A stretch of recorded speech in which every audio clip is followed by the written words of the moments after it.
두 번째, 악영향에 대한 것은 여성 고학력과 남성 미취업으로 인한 부분들이 있다. 우리 사회에서 결혼이 참 어려운 부분들이 있다는 것을 말합니다. 농담 삼아 저도 이제 많은 분들을 만나니까 이렇게 얘기하는 것을 듣습니다. 제가 외적인 조건만을 따져서 결혼하라는 것은 절대 아니라고 그랬지 않습니까? 종합적으로 그래서 어울리는 사람과 만나라고 하라.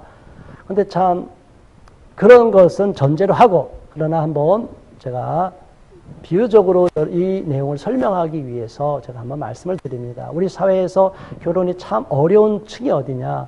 아주 최고 우선순위로 점수 선호하는 사람 1, 2, 3, 4, 5 뭐 이런 식으로 굳이 학점을 등급을 매기듯이 하면 A, B, C, D, E, F 이렇게 나오잖아요.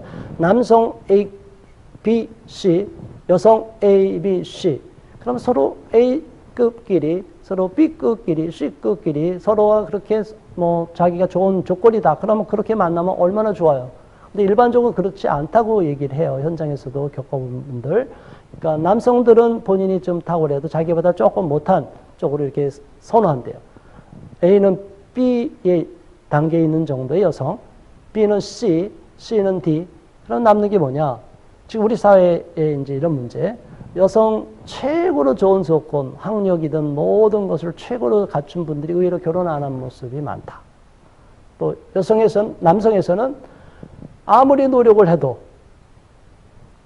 F급으로 남들이 인기를 얻지 못한, 남들에게 인기를 못 얻고 항상 이렇게 후순위를 밀리고 남들 뒤치다거리만 하는 것처럼 별로 매력이 없다고 이렇게 남들이 나를 무시하는 이런 사람들이 지금 남아있는 상태. 그러니까 이런 부분을 어떻게 우리가 해결을 해야 되느냐. 뭐 예전에 우리 바보온달과 평강공주가 있다고 이렇게 얘기했잖아요. 뭐 그런 식으로 이렇게 만날 수도 있다면 얼마나 좋겠느냐. 그런데 서로가 또 서로를 배척을 해요. 그래서 오늘 이 시대의 문제에서 이게 전부는 아니지만 일부의 그룹을 한정시켜 보면 저런 환경과 여건에 처해 있는 사람들이 의외로 결혼이 안 되고 있다는 것을 알게 됩니다. 그래서 참 굉장히 어렵습니다. 결혼이라는 문제를 푸는 것이 내 문제도 어렵지만 이거를 사회적인 문제와 국가적인 문제로 풀어가는 데 있어서는 굉장히 많은 노하우와 상당한 전략적인 접근이 필요한데 너무나 쉽게 즉흥적으로 한번 해보다가 안 하면 꽝. 그러면 자꾸 안 좋은 실패 경험들이 쌓이고 그 와중에 피해자들이 양산되면 그런 모습들이 다시는 시도되지 않는 경우가 있어요. 그래서 우리는 이런 안타까운 오늘의 이 시대를 잘 염두에 두시고 그렇다고 제가 다른 방송에서 말씀드렸지만 절대적으로 현실적으로 외적인 조건이 좀 부족하다고 해서 절대로 결혼 못한다는 것이 아니라는 걸 제가 말씀을 드렸습니다. 그러니까 그 부분은 염두에 두시고 집신에도 짝이 있기 때문에 우리 모두가 희망을 갖고 접근할 수 있기를 부탁을 드리겠습니다. 자, 이제 거의 이제 막바지로 이르렀습니다. 8번째로 우리가 살펴볼 것은 다음 장 한번 넘겨줘 보세요. 의외로 이건 대다수는 아닌데 우리 사회에서 좀 일부 특수한 상황에 처해 있는 사람들이 이성교제 기회가 참 없고 또는 어떤 나름대로의 그런 조직이나 단체나 종교 그런 계에 어떤 속해 있는 사람들이 결혼에 대해서 상당히 터부시하는 부분, 금기시하는 부분들이 있다. 그래서 육적인 부분은 뭐 좀 배제시키려고 하고 영혼육이 있는데 그냥 뭐 정신적인 거나 영적인 부분만 이렇게 추구하려고 하는 이런 부분.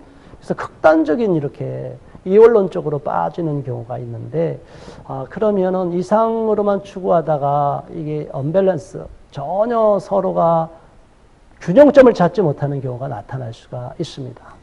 그래서 이런 사람들은 의외로 심리적으로 어느 순간까지는 괜찮은데 저런 기간이 지속되고 오래되다 보면 결혼하지 못한 현실 자신에 대해서 너무 깊은 자괴감에 빠지기도 합니다. 그리고 자기가 몸담았고 그동안 젊음과 청춘을 바쳤던 그러한 단체나 그런 종교 어떤 계에 대해서 상당히 불신하고 배척하게 되고 너무나 그냥 피의식을 갖게 되고 상당히 결혼에 대해서 좌절감을 느끼게 되는, 그래서 아예 결혼을 시도하지도 않으려고 하는 이런 안타까운 일들이 있습니다. 그래서 우리 주변에 너무나 고립돼서 이성의 만남 기회조차 없는 분들도 우리가 골고루 관심을 갖고 주변에서 좀 노력을 해줘야 된다. 그래서 이것을 가능하면 사회와 국가가 시스템적으로 모든 것을 만들어서 잘 도와줄 수 있으면 얼마나 좋을까라는 것이 제가 간절히 바라는 것이고, 또 그것을 위해서 지금도 노력을 하고 있습니다. 마지막으로 이제 살펴볼 것은 9번째 시간입니다. 마지막 그 9번째, 개인의 환경의 악영향. 예전에도 한번 이 내용을 잠깐 살펴본 적도 있습니다.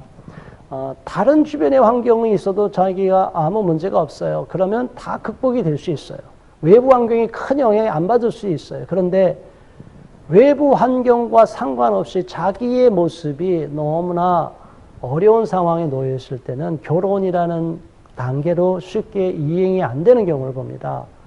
직장 생활을 열심히 하다가 갑자기 실직이 되거나, 또 아니면 직장을 얻으려고 하는데 자기가 기준에 세웠던 그 수준에 맞는 직장이 잘 잡혀지지 않을 때, 이제 이런 경우는 많이 낙심이 되는 경우가 있어요.